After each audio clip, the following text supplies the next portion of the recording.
Voyons quels sont les communiqués de presse qui pourraient secouer les marchés d'échange le mercredi 6 septembre. L'Allemagne fera connaître ses commandes à l'industrie pour juillet à 6 heures du matin.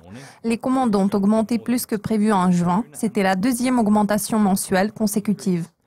Nous découvrirons 3 publications nord-américaines à 12h30 GMT, y compris la balance commerciale américaine pour juillet. Le déficit des biens et services a atteint 43,6 milliards en juin, ce qui représente une baisse par rapport au niveau de 2,7 milliards enregistré en mai.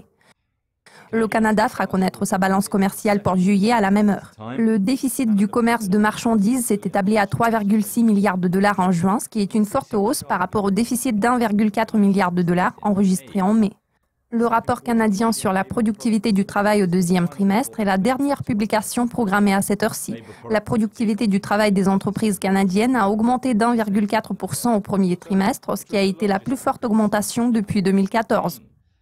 À 14h GMT, nous découvrirons une publication nord-américaine de haute importance. Il s'agit de l'indice PMI non manufacturier de l'ISM pour le mois d'août.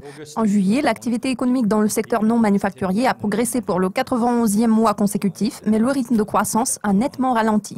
C'est une publication importante pour les traders du billet vert.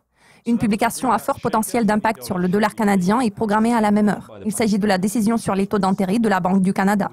La question est de savoir si la Banque du Canada durcira sa politique, car de plus en plus d'analystes commencent à tabler sur un relèvement des taux d'intérêt.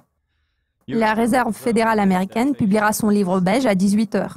Quelques publications australiennes pour juillet concluent ce calendrier à 1h30 du matin. Bien que l'impact de ces communiqués de presse ne se fasse pas ressentir à l'échelle mondiale, nous pourrions voir de fortes fluctuations du dollar australien. Les ventes au détail restent dans le territoire positif depuis 3 mois consécutifs. Selon les attentes, cette tendance devrait se poursuivre ce mois-ci. La balance commerciale de l'Australie est le point final de ce calendrier. L'excédent commercial s'est fortement contracté en juin après avoir atteint la barre des 2 milliards en mai.